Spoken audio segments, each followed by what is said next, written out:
Hello, Christina. Thank you so much for taking time to join me today for this conversation. Yeah, I'm glad to be here. I'm glad for the social connection. That's right. So thank Absolutely. you. Oh, you're welcome. No, we Yeah. we are taking full advantage of Zoom and our ability to at least see each other and have this conversation. And as we were discussing before we started recording, wanting to bring some resources and help to the community in this area of mental health. And so I thought you would be a great person as a proud alum of PBA Whoop, whoop. Orlando, for Yes. Sailfish, to and now a licensed mental health care counselor and registered play therapist to talk a little bit about this topic and offer some help. So first off, tell us about your practice, Flourish Counseling Company, and just give us a Yes. little bit of overview on your practice and your areas of focus. Absolutely. So, hello, everybody. Thank you, Jeremy, again for having me. As you said, of course, I'm a licensed mental health counselor and a registered play therapist. And Flourish Counseling Co. is located in Winter Park, Florida. For those who are locals, that's by Sprouts and kind of just past Park Ave, which is a really great location. Lots of stuff going on around there. And as a practitioner, I'm the only one in my practice that does individual counseling, but I also have two group facilitators. And through that, Flourish is able to do, of course, groups. And so as an individual therapist, I focus on trauma recovery for women, children, for really anybody. But with the registered play therapy certification, I'm able to use some pretty creative approaches in my trauma recovery with clients, which is really fun. I'm trained in EMDR, ART, and RTM, which are the tools I use to work with my trauma survivors.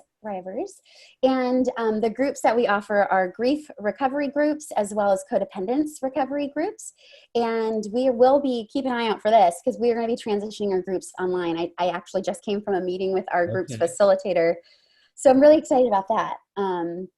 But yeah, that's Flourish, and Great. I love it. We're happy to be sticking it out through COVID. It's been so hard for so many people, so I'm thankful we Yeah. can still do telehealth. Well, that's what I was going to ask you is how has your practice been impacted? Obviously, we're all impacted, but therapy and counseling is something that's traditionally done in person, right? So, what adjustments have you had to make over just these last few weeks?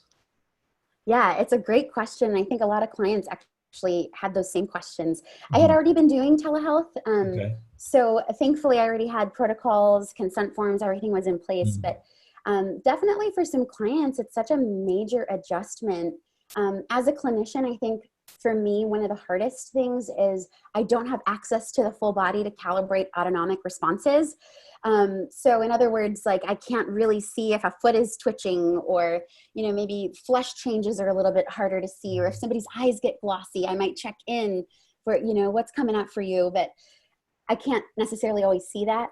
So that's kind of difficult, but outside of that, not being able to really be there to really observe them 100%, I still think we can do absolutely effective therapy. People still, of course, are healing. It's possible to get emotional. It's possible to have breakthrough. Trauma recovery certainly is still possible. I've done assault recovery with a woman in Jacksonville over telehealth. So we were able to, utilize some of the trauma protocols over telehealth. So thankfully it's working. Yeah. Not ideal, but yeah, those are the adjustments we've had to make is, you know, just getting used to not seeing each other in person. And then, yeah, I don't know. Well, that's good to know. And so it sounds like you were already positioned for something like this with already being approved through telehealth. Because I'm hearing that people now are going out and getting approved for that, but you were already positioned, it sounds like. Yeah, and with telehealth, it's important for people to remember, counseling is state regulated. It's not nationally regulated. So clinicians in Florida are only licensed to offer counseling to people who are in Florida temporarily or permanently. So if our clients travel to Texas, technically it would be a violation of my license to practice across state lines, because now that person is physically in another state. So that gets a little bit tricky right now Yeah, with telehealth. that's a great point. I didn't think about that. Yeah, so that's kind of one of the topics of discussion, because it's state to state. But thankfully, they actually lifted. This is a good note. They actually lifted some of the HIPAA compliance guidelines for electronic communication for counseling. Okay. Yeah, so that was kind of neat. Like, we can legally FaceTime, and we can legally use video in Messenger on Facebook. And before, that would have been a massive, HIPAA violation. The patient's health information, Yeah. is priority, and it still is. But it's nice to know that we're not in violation of our license at that point. And most clients I have found they want help more than worrying about, the connectivity safety, the chances of somebody, going through and gathering it. I mean, it's still a risk, but Yeah. I think that overall that has been something that's really interesting. But I'll say this last thing on this. That's good. A lot of the systems that they call it electronic health record managements or whatever. A lot of EHRs are actually already including telehealth, which is nice. So that's what I use, a HIPAA compliant telehealth portal. Very So, good. yeah. No, that's great. I mean, there's so many things to the outside world you may not be privy to, and that really gives a glimpse into how this specific industry and field is being impacted. But it's great to know you're still able to serve your clients. So my next question is, are clients receptive and flexible right now as far as utilizing this medium? Or are they saying, oh no, I don't want to do that, I want to do in person, so I'll just wait until, well, at this point we're not sure when we're waiting until, but so are they, I guess the question, Yes. are they adapting? Yeah, I would say it's about 90-10. Yeah. Yeah. Good. The only thing I would say is it's very difficult to work with children under 8 years old via telehealth, because it has to be parent facilitated. Yeah. And a lot of times what I have run into is in multi-children households, it's really difficult to have a parent co-facilitate a play therapy session while there's other kids in the house and school needs to be done, and it's loud and it's screaming and the dogs are there and the TV is going, and meals need to be served, and it's a lot to have to ask of families. So I have done play therapy sessions for as young as 5 years old via telehealth, but I do find it's difficult, and it does require a lot of the families. So makes sense. So those are the ones that I think that's the 10% for me. And then I actually have had new clients even contact me. Good. So that's awesome. That's great. Yeah. So what are they struggling with right now? Is it the same thing they were maybe struggling with, whether, anxiety or, on a serious side of maybe depression or something, but is it magnified in a situation like this? Yeah, that's a great question, because it's a loaded question, but it's a good question. So I think right now what we're seeing is a lot of social supports are being pulled from people, and social supports are so important for trauma recovery. They're important for people who might be depression prone, and within that depression kind of genetic predisposition, they might also be prone to isolate.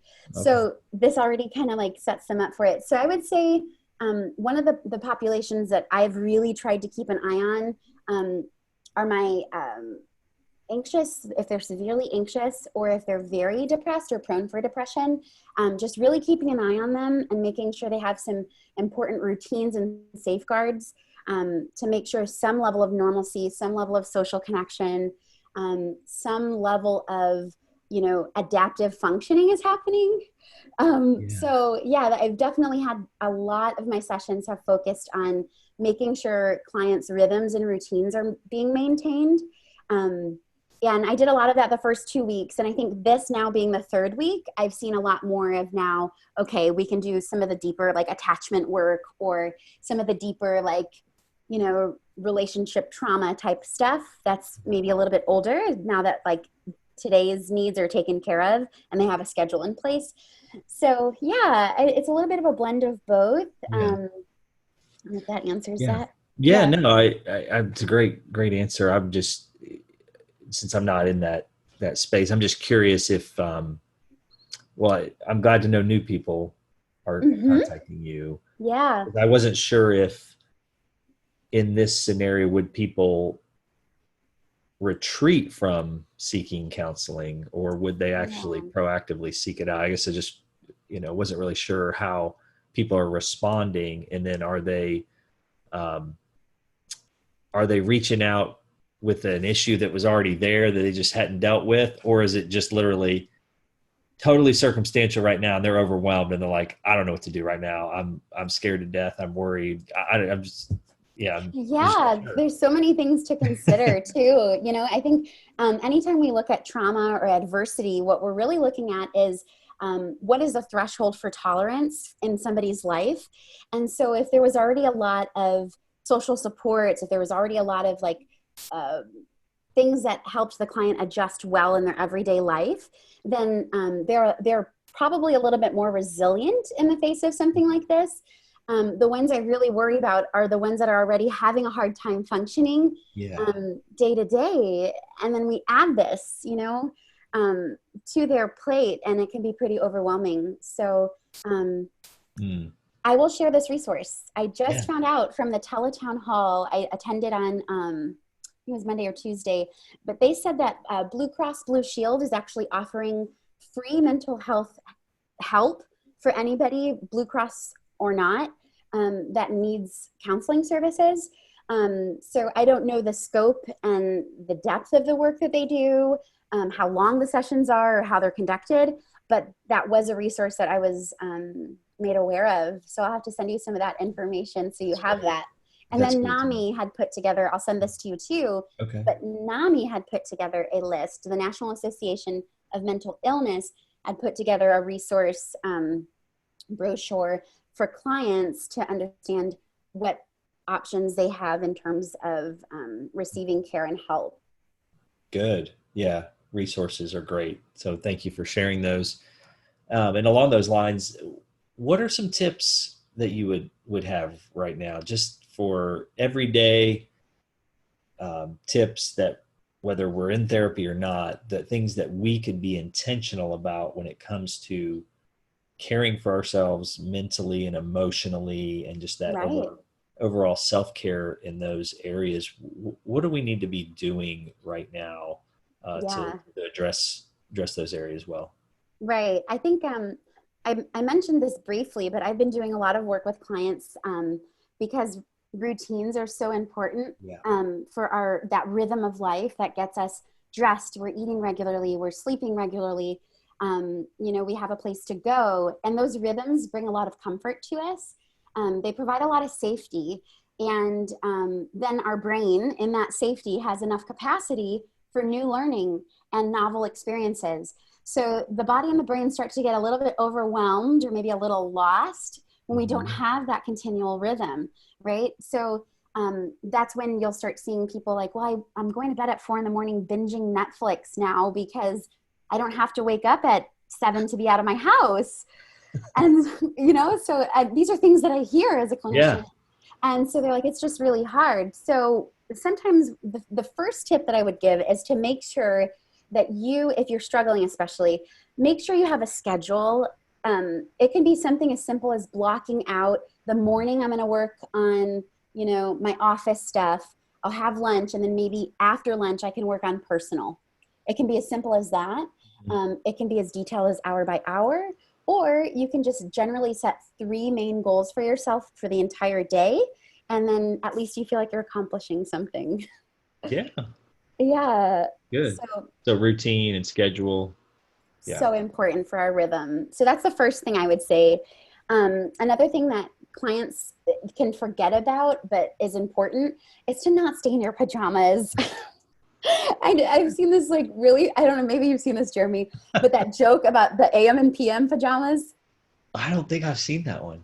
That's funny. Yeah, they're like, I officially deem 8 p.m. my time to change from my AM pajamas to my PM pajamas. That's good. But it's Okay. true. So make sure you're kind of staying up with that part of your routine. It does change the way that you feel. It changes the way that you carry yourself. If you have a job, make sure you're dressing for that job, right? Make sure that you are getting up, putting on lip gloss, right? Pick an outfit that you feel good in, that you would wear in society, because I think it impacts the way that we feel. Yeah. So just getting dressed, making sure you're not staying in the same pajamas all day, even though you can. Yeah. Yeah, that would be. Doesn't mean you shouldn't or should, right? Just because you can doesn't mean you should. Yeah. Uh, I, a, yeah, yeah. a therapist friend of mine who shall not be named had a dress shirt on, like from the top up, and then they Yeah. had at the bottom it was like just really comfy, shorts, and then like funny socks, and I was like, if only they knew, right? But it was That's funny. right. If only they Yeah, knew. yeah. Good. Other Um, other tips? Yeah, I guess I'll just kind of go through them kind of quickly because I know Yeah. this could probably take a long time. But Good. I would say make sure if you are working from home to designate an office space for you. Hmm. So it could be as simple as a TV tray and a chair, a fold out chair, a chair from your kitchen, a chair from your living room. But make sure you have a space that feels like it's your designated space to work. Because again, in terms of looking at this from a psychological standpoint, we want to make sure that you are mentally and emotionally getting prepared to step into a space. And it can be really kind of weird when all day you're relaxing and then you're asked to like kick into gear. Yeah. And now it's time to be professional, Yeah. and you're dealing with the kids arguing in the next room. And so make sure you have an office space. And if you can at all, avoid that space being in your bedroom. And that kind of goes back to classical conditioning, where we don't want to pair the bedroom with stress and constantly pair those two, so that eventually you feel so stressed when you walk into that room, it's hard to relax. Mm. So I think that's Good. important. Scheduling breaks is what I would say the fourth kind of tip or trick. Just to make sure you're not forgetting to eat, take a walk outside, Yeah. um, get up, walk around. Hmm. So I'm sure you've Yeah. experienced this because. Yeah. No, it's true. And I was thinking about that. I'm here at home in my office, and I can easily sit here for hours, and because I'm very task oriented, and so I need to get up and go walk, do something, because I've noticed that creeping in a little bit. So I need to be a little bit more intentional about that.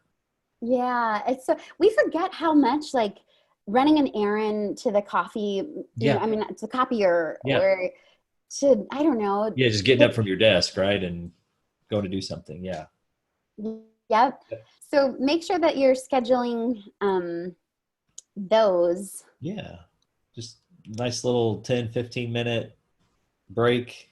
Very intentional, right? Yes, Step away. exactly. That's, I think. And the last one is kind of positive, basic, but very important. It's keeping a positive attitude. Because I think our perspectives really inform our feelings and Mhm. the way we view things and the way we feel. So just remembering to keep yourself positive and focused on the things that are going well and the things you can be grateful for, rather than the losses that everybody has experienced or that you've experienced individually. So Mm. it's kind of Yeah. basic but important. No, it's so important. And I wondered if we could talk a little bit more about that positive attitude piece and perspective. Any other tips on how to do that? Sometimes I think we know it. It's one of those we know, Yeah. right? It's like, hey, I know I need to have a positive attitude. But in addition to what's happening now, maybe something serious has occurred, lost my job, Right, right. I'm just curious on how do you coach and counsel someone through that, to not ignore the reality of what's going on, Yeah, but to, at yeah. the same time to see the positive in the difficulty. Just any other thoughts on that? Yeah, actually, I don't know if I mentioned this to you or not, but what I would say is there we do a show called Quarantine Conversations. My husband and I. It's like just a Oh, like a, I don't. Did I tell you this? no, that sounds great. I love it. It's literally us in this space right here. Yeah. And he's a pastor, as you know, Yeah. and I'm a mental health provider. So we call it like a mental health and faith conversation. Okay.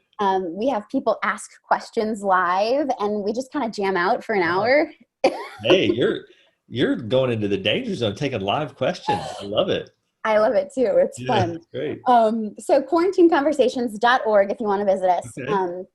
But that is something that we actually just went over.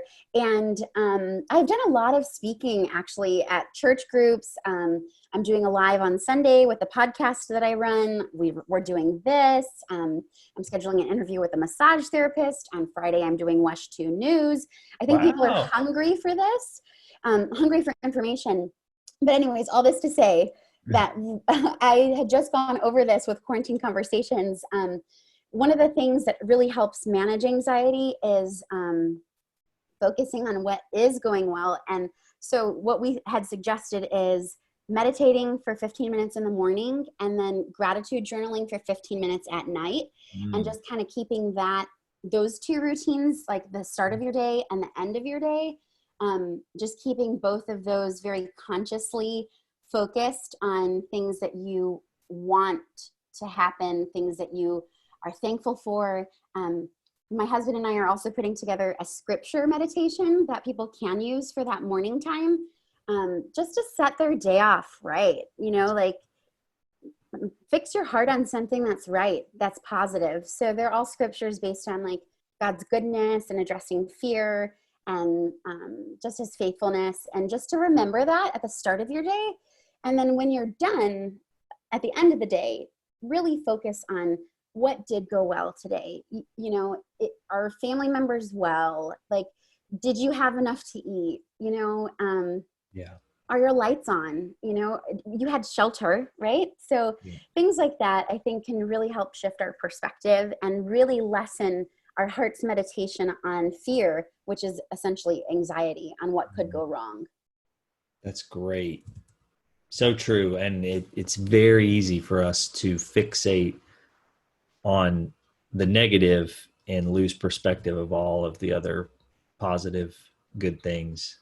So true. So I love those recommendations, that you gave, and the resources. So it's quarantineconversations.org. .org. And Yes.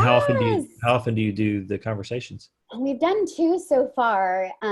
We want to do one tonight, but my husband, he's like so bougie with graphics. He's like, wait, I want to make sure I do this graphic. So I was like, okay, we should be doing one tonight.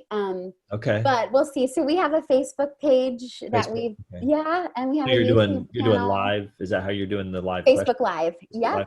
Great. Yeah. Yeah. So So yeah, so quarantine conversations, you mentioned some others. So but let's just get all the resources out right now. So I we love can it. find what's your website then for your Oh, sure. Flourishcounseling.co, see, not okay. .com, .co.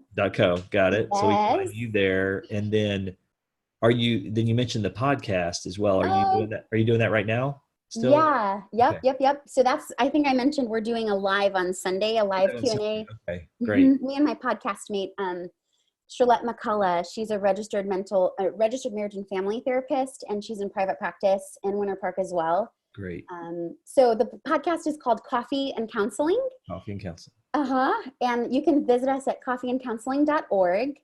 And we're on every like major platform. Our distributor is phenomenal. So we are on Pandora and Spotify and Apple Podcasts and Stitcher, iHeartRadio, Google Play. I mean, we're on everything. So Perfect. yeah. So Coffee and Counseling, you can look up my name, Charlotte's name. You can look up Coffee and Counseling. Yeah. Excellent. And then lastly, I know you also mentioned beforehand, before we were recording, the Mental Health Counselors of Central Florida, Mm-hmm. which you're the president of right now. Yes. There are some resources available through that organization as well. Yeah, absolutely. So, as you mentioned, I'm on the board for that organization. MHCCF is, as we affectionately call it. It's a long name. So MHCCF is a nonprofit that is designated to help any licensed or pre-licensed professionals in the greater Orlando area. And so our whole purpose is for education, advocacy, and networking. We want to make sure that clinicians are connected regardless of specialties, regardless of licensing status, that we are all focusing on moving mental health forward together. And so as the mental health counselors of Central Florida, what we have done, what the board has helped do is we have created what's called a COVID-19 resource center for any of the clinicians in the local area. And on that resource center, we have what we would consider reputable sites to get information on licensure changes, updates, laws and rules that may affect us. And then we have on that resource page a few blog articles that we've put together to help clinicians understand during COVID and this time of crisis, how is your practice impacted? So we've gone over the telehealth changes and the HIPAA restrictions and guidelines. There were a couple changes in terms of legislation for registered mental health counselor interns and registered interns in the state of Florida. And I would just say, if they want to visit that, please know it's at mhccf.com. And so that's MHCCF, Mental Health Counselors of Florida, Central Florida.com. And just remember that our license status is regulated by the state of Florida, which means the governor would be the one to definitely make changes to our license. So I recently called the board, the 491 board is what we call the board that we serve, or we are licensed under. Right. And the 491 board was able to provide some clarification that clinicians are still able to provide, if we want to, face-to-face counseling. It's actually within the law because we're considered essential, and there has been no executive orders from the government and the governor specifically that state we cannot practice therapy, psychotherapy, therapeutic services in person. It's considered essential. So anyways, yeah, all of that kind of stuff, those discussions are happening there. We have a Facebook page for MHCCF, a private group, and they must be licensed and or pre-licensed. But we'd love to have them there and join the conversation, ask questions, look for referrals, and just stay connected. That's excellent. Thanks for sharing. And then are you still doing in-person yourself? No, I have actually been totally telehealth for 3 weeks. Okay. Yep. That sounds like you're adapting well, and your clients are as well. Yeah, it's been actually very enjoyable and very positive for me, which I'm thankful for. But I have a lot of compassion for those who I know are unfortunately sort of being thrown for a loop in this. Sure. Great. Anything else we didn't cover? Anything else you want to share? Any tips or words of encouragement? Anything else? I don't know. It's okay if you don't. I talked so much. Yeah, you shared a lot. I just wanted to give you one final chance if there was anything we didn't that we didn't cover. Did I say this already? Our grief groups that we're launching. No. Okay. Tell us about that. Yes, I'm glad that you said that little last call. See, it worked. Yeah. Okay. So I just got off the phone with our group's facilitator for Flourish, Carol Roberts, and we are going to be doing low cost. Well, actually, they're free. I was going to say low cost, but they're actually free groups online for those who are in need of grief recovery. It does not have to be a death or a loss that's been incurred since the coronavirus. It can be any form of a loss, but Carol and I have agreed that we are going to actually offer these groups for free. And Carol, in her golden therapist heart, has decided that she will take donations. However, those donations will actually go to funding the supplies and materials for creating masks for healthcare workers, therapists included. that still have to go to work. And so she's Wow. hand sewing face masks for people and healthcare workers. Wow. So That's great. yeah. Very So cool. if they want to find out more about that, we have to launch the site, but it'll be up and running sometime next week. But it will be covidgriefgroups.com. covidgriefgroups.com. Yep. Trying to keep up with all your websites here. I know. DreamHost is my domain person, but I just like them because it's easier than saying like, www.xyzlmnop,